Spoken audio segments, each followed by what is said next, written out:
പഞ്ചനക്ഷത്ര റിസോർട്ടിൽ 2 ദിവസത്തെ ക്യാമ്പ്, ഊണും ഉറങ്ങിയും 2 ദിവസം, ഇടയ്ക്ക് ഒരു പ്രഭാഷണം, അതിനിടയിൽ മാധ്യമങ്ങളോട് സംസാരിക്കൽ, പിന്നീട് ഫോട്ടോ സെഷൻ. ഇങ്ങനെ ആഘോഷപൂർവ്വം 2 ദിവസത്തെ ക്യാമ്പ് കഴിഞ്ഞ് പുറത്തിറങ്ങിയ കോൺഗ്രസ് നേതാക്കൾ മാധ്യമങ്ങളെ കണ്ടു. എന്തൊക്കെയാണ് നടന്നത് കോൺഗ്രസ് ക്യാമ്പിൽ എന്ന് വിശദീകരിക്കാൻ അതിനു മുമ്പ് തന്നെ ക്യാമ്പിലെ വിവരങ്ങൾ എന്ന പേരിൽ മാധ്യമങ്ങളിൽ കാര്യങ്ങൾ നിറഞ്ഞിരുന്നു. 85 സീറ്റ് UDFന് ഉറപ്പ്, 100 സീറ്റ് വരെ UDF നേടും. UDF തരംഗമാണ് കേരളത്തിൽ. സർക്കാർ വിരുദ്ധ വികാരം അണപൊട്ടി ഒഴുകുകയാണ്. ഇതാണ് കോൺഗ്രസ് ക്യാമ്പിൽ നടന്ന ചർച്ചകളുടെ ഒരു പൊതു വികാരം. അതുതന്നെയാണ് പുറത്തും പറഞ്ഞത്.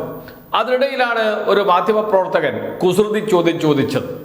കോൺഗ്രസ് നേതാക്കൾക്കാണ് ചോദ്യം കുസൃതി, പക്ഷേ മാധ്യമപ്രവർത്തകന് അത് വളരെ ഗൗരവമുള്ള വിഷയം തന്നെയാണ്. ഇടയ്ക്ക് ഇറങ്ങിപ്പോകാൻ ശ്രമിക്കുന്നുണ്ട് മുതിർന്ന നേതാവ് KPCC പ്രസിഡന്റ് സണ്ണി ജോസഫ്. അപ്പോൾ അടുത്തുള്ളവർ അവിടെ പിടിച്ചിരുത്തുകയാണ് ചെയ്യുന്നത്.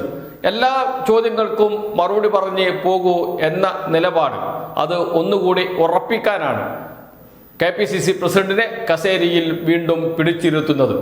എന്നിരുന്നാലും പറഞ്ഞത് മുഴുവൻ പമ്പര വിഡ്ഢിത്തമാണ്. അത് നമുക്ക് കേൾക്കാം. ആശങ്ക വേണ്ട, അത്രയും പെട്ടെന്നുണ്ടാവും. അതിന് ചർച്ച ഉണ്ടായിട്ടുണ്ട്.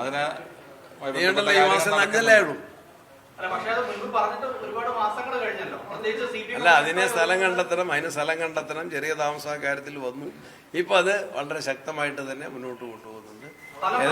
ഏതാണ്ട് ഫൈനലൈസിലേക്ക് പോവാണ്. അതിനൊന്നും ഇല്ലില്ല. ഇത്തരം കാര്യങ്ങൾക്കൊന്നും ഇലക്ഷന്റെ ഡേറ്റ് അല്ലാതെ, സമരങ്ങളുടെ ഡേറ്റ് അല്ലാതെ ഇതിനൊന്നും കട്ട് ഓഫ് ഡേറ്റ് ഇല്ല. ഇതൊക്കെ ഇത്രയും വേഗം ഞങ്ങളെല്ലാം പൈസ ഇല്ലാത്തവരാ, എന്നാ പോലും കടം മേടിച്ചിട്ടായാലും കൊടുത്തിട്ടുണ്ട്. അതൊക്കെ തെറ്റായ പ്രചരണമാണ്. അതെല്ലാം കണക്ക് തരും. അതുണ്ടല്ലോ, കണക്ക് പറഞ്ഞായിരുന്നല്ലോ. ഞങ്ങൾ പലവട്ടം പറഞ്ഞിട്ടുണ്ട്. എത്ര തവണ തിരുവനന്തപുരത്ത് വിളിച്ച് രണ്ടാമത് വന്ന് കണക്ക് പറഞ്ഞു. എമൗണ്ട് വന്ന് പറഞ്ഞു.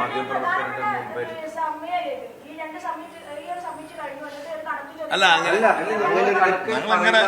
അങ്ങനെ ഇഷ്യൂസ് ഒന്നും വന്നില്ല. ഞങ്ങൾ അതിന്റെ തുക ഉൾപ്പെടെ, ബാങ്ക് സ്റ്റേറ്റ്മെന്റ് ഉൾപ്പെടെയുള്ള തുക വെച്ച് പത്രസമ്മേളനം നടത്തിയത് അറിയിച്ചതല്ലേ. എന്ത് ലിസ്റ്റ്? ടെൻഷൻ വേണ്ട ചേട്ടാ, ഞാനൊന്ന് പറഞ്ഞു. ഇതൊന്നും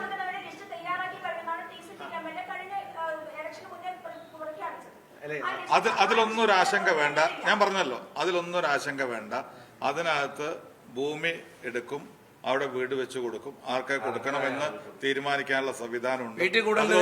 നിങ്ങൾ ആശങ്കപ്പെടേണ്ടതില്ല.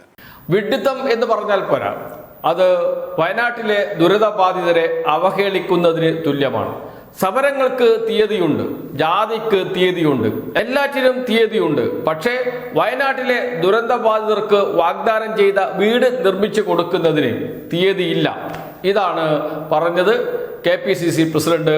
അതിന് മാത്രം തീയതിയില്ല എന്ന് വെച്ചാൽ അനന്തമായി നീളുമെന്ന്. തദ്ദേശ സ്ഥാപനങ്ങളിലേക്ക് നടന്ന തെരഞ്ഞെടുപ്പിന് മുമ്പ് വയനാട് MLA T സിദ്ദിഖ് പറഞ്ഞ കാര്യമുണ്ട്. അദ്ദേഹം പറഞ്ഞത് 28-ന് കോൺഗ്രസിന്റെ ജന്മദിനത്തിൽ തറക്കല്ലിടും എന്നാണ്. അത് കഴിഞ്ഞപ്പോൾ അദ്ദേഹം പറഞ്ഞു, അത് എൻ്റെ ആഗ്രഹമാണ് പറഞ്ഞത് എന്നാണ്. ജനുവരി 10 ഒരു തീയതി ഉണ്ടെങ്കിൽ അന്ന് കാര്യങ്ങൾ വിശദമാക്കും. ഇതാണ് പിന്നീട് അദ്ദേഹം തന്നെ പറഞ്ഞത്. ഇപ്പോൾ KPCC പ്രസിഡന്റ് പറയുന്നു അങ്ങനെയൊരു തീയതി ഇല്ല, തീയതി പ്രഖ്യാപിച്ചിട്ടില്ല എന്ന്. അപ്പോൾ മാധ്യമപ്രവർത്തകൻ ചോദിച്ചു, പിരിച്ച പണം അതെത്രയാണ് എന്ന്. അതൊക്കെ നേരത്തെ പറഞ്ഞിട്ടുണ്ടല്ലോ, തിരുവനന്തപുരത്ത് വാർത്താസമ്മേളനം നടത്തി പറഞ്ഞിട്ടുണ്ടല്ലോ എന്നാണ് പറയുന്നത്. തിരുവനന്തപുരത്ത് വാർത്താസമ്മേളനം നടത്തി KPCC പിരിച്ച പണത്തെക്കുറിച്ച് പറഞ്ഞിട്ടില്ല. ഒരു സംശയമില്ലാതെ ഉറപ്പിച്ച് പറയാൻ കഴിയും. തൽക്കാലം വയനാട് ജില്ലയിലെ മാധ്യമപ്രവർത്തകരുടെ മുന്നിൽ നിന്ന് രക്ഷപ്പെട്ടു എന്നത് ശരിയാണ്. പക്ഷേ പച്ചക്കള്ളം പറഞ്ഞാണ് രക്ഷപ്പെട്ടത് എന്നോർക്കണം. യൂത്ത് കോൺഗ്രസ് പിരിച്ച പണത്തിന്റെ കണക്ക് പറഞ്ഞിട്ടുണ്ട്. ആദ്യം പറഞ്ഞതല്ല, പിന്നീട് പറഞ്ഞത്, തെറ്റിപ്പറഞ്ഞു, മാറ്റിപ്പറഞ്ഞു, അങ്ങനെയൊക്കെ അത് കിടക്കുന്നുണ്ട്. അത് അവിടെ നിൽക്കട്ടെ. പക്ഷെ KPCC പിരിച്ച പണത്തിന്റെ കണക്ക് ഇതുവരെ പറഞ്ഞിട്ടില്ല, പ്രഖ്യാപിച്ചിട്ടില്ല. ആ പണം പ്രതിപക്ഷ നേതാവിൻ്റെയും KPCC പ്രസിഡന്റിന്റെയും സംയുക്ത അക്കൗണ്ടിലാണ് ഉള്ളത് എന്ന് പറഞ്ഞത് പ്രതിപക്ഷ നേതാവാണ്. പക്ഷേ എത്രയാണ് പണം പിരിച്ചത് എന്ന് ഇതുവരെ വെളിപ്പെടുത്തിയിട്ടില്ല. അതിന് പോലും കഴിയാത്ത കോൺഗ്രസ്സായി മാറിയിട്ടുണ്ട് കേരളത്തിലെ കോൺഗ്രസ്.